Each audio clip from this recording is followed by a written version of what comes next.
नमस्कार शेतकरी मित्रांनो, माझं नाव संदीप आबासाहेब नाईक, राहणार आडी. आता हा प्लॉट आहे मथुडी तालुका हुक्केरीमध्ये. हा आहे TAG 73चा.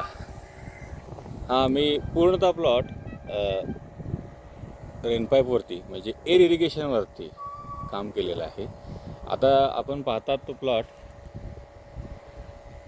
काढणीला एक 15 दिवस अवधी आहे फक्त, आणि त्या पद्धतीने थोड्या ठिकाणी आपल्याकडे आता पाण्याची कमतरता आहे, आणि त्या पाण्याच्या कमतरतेमुळं आम्ही आता हा प्रयोग करतो आहे एअर इरिगेशनचा. म्हणजे पंपा थ्रू वर हवेत पाणी मारून आपण वेल हे तयार करतो.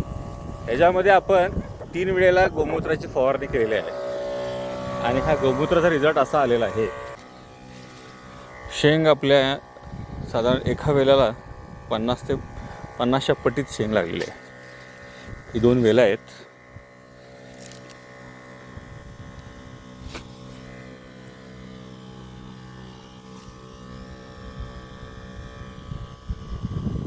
आम्ही एअर इरिगेशनचा आणि गोमूत्राचा वापर करून आमच्या गावामधल्या कांद्याच्या प्लॉटला सुद्धा, जिथं आपण गोमूत्राला 5% काम केलं, त्याचं उत्पादन साधारण 7 गुंठ्यामध्ये आम्हाला 1 टन, म्हणजे आम्ही जे फक्त विस्कटलेले ऊसामध्ये बियाणे होते कांद्याचे, त्याचाही रिझल्ट आम्हाला चांगला मिळाला.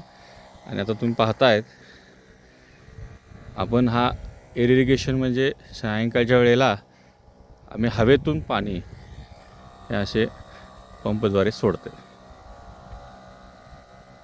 तर तुम्ही बघताय आता आपण जे एअर इरिगेशन आणि ह्याच्यावरती गोमूत्रावरती काम आहे, किती सुंदर शेंगा लागल्या आहे बघा. आणि भरपूर प्रमाणात मला वाटते, मी 2 वर्ष इथे काम करतो आहे, तर 2 वर्षामध्ये चांगला उतारा पहिल्यांदा मला मिळालेला आहे ह्याच्यामध्ये.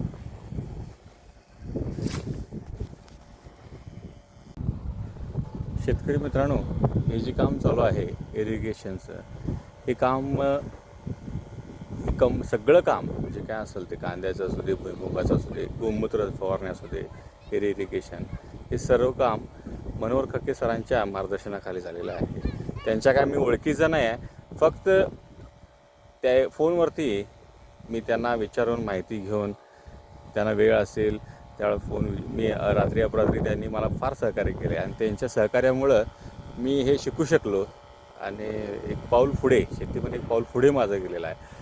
तर मी त्यांच्या मार्गदर्शनामुळेच हे आज आपण हे बघताय की ह्याही अडचणीला म्हणजे कमीत कमी पाण्यामध्ये सुद्धा आपण हे काम करू शकतो.